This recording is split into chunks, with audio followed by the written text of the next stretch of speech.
नमस्कार किसान भाइयों। आज हम इस वीडियो में आप लोगों को जानकारी देंगे कि फरवरी और मार्च की महीने में भिंडी के खेती किस प्रकार से करें।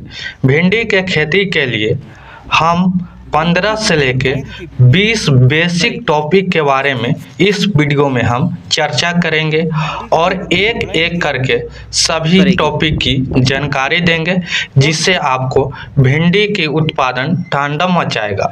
जलवायु, तापमान, मिट्टी के पीएच मान, मिट्टी, बीज की उपचारित कैसे करें, बीज को अंकुरित कैसे करें, 1 एकड़ में बीज की मात्रा कितना लगेगा, उन्नत किस्में, और बात करेंगे खेती की तैयारी, गोबर खाद पदार्थ, खाद की मात्रा कितना लेना है और कौन सी खाद लेना है, लाइन से लाइन की दूरी कितना रखनी चाहिए, पौधा से पौधा की दूरी कितना रखनी चाहिए, सिंचाई का नियंत्रण कैसे करें, रोकथाम हम कैसे करें। यदि आप भी जानना चाहते ये सभी टॉपिक के बारे में, तब वीडियो के शुरू से लेकर लास्ट तक देखें और चैनल पर पहली बार है तो चैनल को सब्सक्राइब कीजिए और बेल आइकन नोटिफिकेशन दबाना नहीं भूलें। सबसे हम पहले बात करेंगे भिंडी के खेती के लिए अच्छी जल निकासी वाली मिट्टी होनी चाहिए, जिससे अच्छी उत्पादन मिले। अब बात करते हैं जलवायु। इस समय इसकी खेती के लिए हल्की गर्म जलवायु उत्तम माना जाता है। अब हम बात कर लेते हैं इसकी खेती के लिए तापमान क्या होना चाहिए, बीज अंकुरित कितना तापमान पर हो सकता है और पौधा का विकास कितना तापमान पर अच्छी विकास होता है। हम बात करते हैं सबसे पहले बीज अंकुरित के लिए 20 से 25 सेंटीग्रेड तापमान की आवश्यकता होती है और अच्छी पौधा विकास के लिए 25 से 30 सेंटीग्रेड तापमान होना चाहिए। अब हम बात कर लेते हैं मिट्टी के पीएच मान। इसकी खेती के लिए मिट्टी का पीएच मान 6 से लेके 6.5 के बीच होना चाहिए। अब हम बात कर लेते हैं अगले जो टॉपिक है, इसकी खेती के लिए कौन सी मिट्टी अच्छी होती है जिसमें अच्छी उत्पादन मिल सके और पौधा का विकास तेजी से हो सके। ये जो मिट्टी है दोमट मिट्टी में इसकी पौधा का विकास तेजी से होता है, बीज अंकुरित तेजी से होता है। अब हम बात कर लेते हैं अगला जो टॉपिक है बीज की उपचारित कैसे करें। अब हम बात कर लेते हैं बीज उपचारित के लिए आपको कार्बेंडाजिम प्लस मैंकोजेब का उपयोग करना है, जो साफ कंपनी के नाम से आता है। अगली जो टॉपिक है बीज के तेजी से अंकुरित कैसे करें। ये एक बेस्ट फार्मूला हम इस वीडियो में बीज अंकुरित तेजी से करने के लिए बताएंगे। ये जो बेस्ट फार्मूला है, आपको बीज को 12 से 14 घंटा पानी में उसे डुबा कर रखना है और उसे पानी से छान कर उसे 2 से 4 घंटा सूती कपड़े में बांध कर रखना है। यदि आपके पास राख उपलब्ध है तो राख के अंदर उसे डाल देना है और 4 से 5 घंटे के बाद उसे निकाल लेना है। अगला जो टॉपिक है 1 एकड़ में इसकी बीज की मात्रा कितना लगता है। 1 एकड़ में इसकी बीज की मात्रा 4 से लेके 5 किलो पर्याप्त होता है। अगला जो टॉपिक है भिंडी की, इस समय हमें कौन सा उन्नत किस्में लगाना चाहिए जो कम दिनों में फल देना शुरू कर दे और अच्छा उत्पादन दिला सके। इस वीडियो में हम 3 टॉप बेस्ट वैरायटी की जानकारी देंगे और ये एक से एक टॉप बेस्ट वैरायटी है। ये जो नंबर 1 टॉप बेस्ट वैरायटी है ये है राधिका।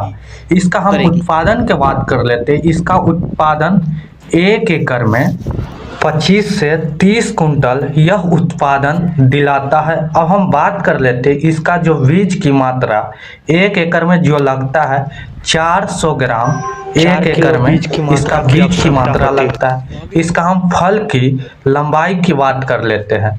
इसका फल की लंबाई 10 से 15 सेंटीमीटर होता है और इसका फल का जो रंग होता है हल्की गहरी हरा होता है। अब हम बात कर लेते हैं दूसरा जो टॉप बेस्ट वैरायटी है पूसा 2। इसका हम उत्पादन के बात कर लेते हैं। ये उत्पादन 1 एकड़ में 20 कुंटल यह उत्पादन दिलाता है। इसका फल की जो लंबाई होता है 10 से 12 सेंटीमीटर इसका फल की लंबाई होता है। यह 45 से 50 दिनों में फल देना शुरू कर देता है। अब हम बात कर लेते हैं इसका रंग हरा होता है। तीसरा जो टॉप बेस्ट वैरायटी है ये है सिजेंटा। सिजेंटा भी बहुत ही अच्छी उत्पादन दिलाता है। इसका हम बात कर लेते हैं ये 1 एकड़ में ये उत्पादन 20 से लेके 22 कुंटल 1 एकड़ में यह उत्पादन दिलाता है। इसका जो बीज की मात्रा 1 एकड़ में लगेगा 5 से 600 ग्राम। और हम बात कर लेते हैं कि बीज की आवश्यकता होती है 45 दिनों के अंदर यह फल देना शुरू कर देता है। अब हम बात कर लेते हैं खेती की तैयारी किस प्रकार से करें।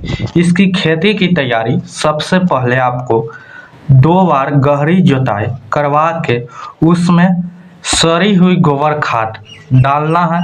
उसके बाद 2 से 4 बार उसे गहरी जुताई करवा के मिट्टी को अच्छी तरह से भुरभुरी बना लेना है। अगला जो टॉपिक है भिंडी के बिजाई के समय हमें कौन सी खाद का उपयोग करना चाहिए बेसल डोज के रूप में और कितना मात्रा लेनी चाहिए। आपको इस समय बेसल डोज के रूप में 1 पट्टा DAP 40 किलो इसका मात्रा लेना है 1 एकड़ में और उसके साथ MOP म्यूरेट ऑफ पोटाश 25 से 30 किलो 1 एकड़ में और उसके साथ यूरिया नाइट्रोजन का प्रयोग करना है 20 से 25 किलो 1 एकड़ में और उसके साथ एक कीटनाशक का प्रयोग करना है। ये जो कीटनाशक है थाइमेट।